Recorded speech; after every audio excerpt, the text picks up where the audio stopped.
नमस्ते, welcome back to my channel Jai Gorkha. आज हाम्रो गोर्खा मेला यानी कि गोर्खा सांस्कृतिक एवं खाद्य उत्सव मेला जो बागडोगरामा चलिरहेको छ त्यसको दोस्रो दिन र आज मैले पहिला दिनको फर्स्ट डे को हाइलाइट लिएर आएको छु यो भिडियोमा। र हेर्नुहोस्, हाम्रो यो भिडियोमा हाम्रो गोर्खा मेला र हाम्रो गोर्खा सांस्कृतिक एवं खाद्य उत्सवको कति भव्य रूपले सजेको छ र कस्तो भव्य रूपले यो मेला चलिरहेको छ। र म सम्पूर्ण बागडोगरादेखि बाहिर बसेका सम्पूर्ण गोर्खा परिवारहरूलाई पनि म आमन्त्रित गर्दैछु हाम्रो गोर्खा मेलामा आउनुहोस्, यसको भरपूर मनोरञ्जन। र यस भिडियोमा हेर्नुहोस्, मैले फर्स्ट डेको हाइलाइट यसमा लिएर आएको छु र कति भव्य रूपले सजेको छ हाम्रो यो मेला र कति कैयौँ तरहको स्टल, कैयौँ तरहको प्रोग्राम, साथमा साथ यहाँ फुड स्टलदेखि लिएर म्युजियम, आर्ट र नानीहरूको लागि प्ले जोन पनि छ। र आउनुहोस्, आफ्नो सम्पूर्ण सब परिवार लिएर यो भव्य रूपले चलिरहेको गोर्खा मेलामा तपाईहरूले मनोरञ्जन गर्नुहोस् र हाम्रो यो मेलाको पनि शोभा बढाउनुहोस्। धन्यवाद। गोर्खा सांस्कृतिक एवं खाद्य उत्सव यानी कि गोर्खा मेलाको फर्स्ट दिनको हाइलाइट हेर्दै गर्नुहोस्।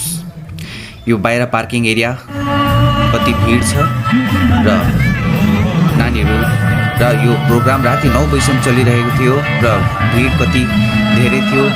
यहाँ लिङ्गेपिनको पनि बन्दोबस्त गरिएको छ नानीहरूको लागि।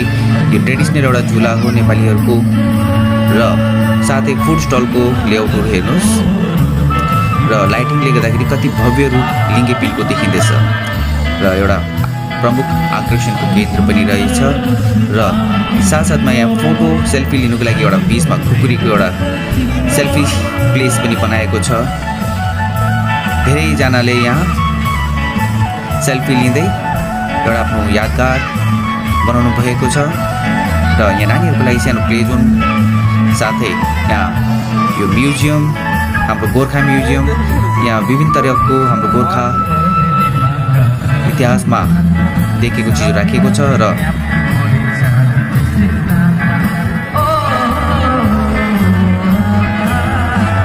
यो बाहिरदेखि हामीले एरियल भ्यूबाट हाम्रो मेलाको दृश्य एकदम मनोरम छ, अद्भुत छ। र आउनु सबैजना र यो मेलाको भरपूर इन्जोयमेन्ट मनोरञ्जन गर्नुहोस्। तपाईहरू आयो भने यो मेला अझै भव्य रूपले मनिनेछ र आउनुहोस्, मेलाको शोभा बढाउनुहोस्।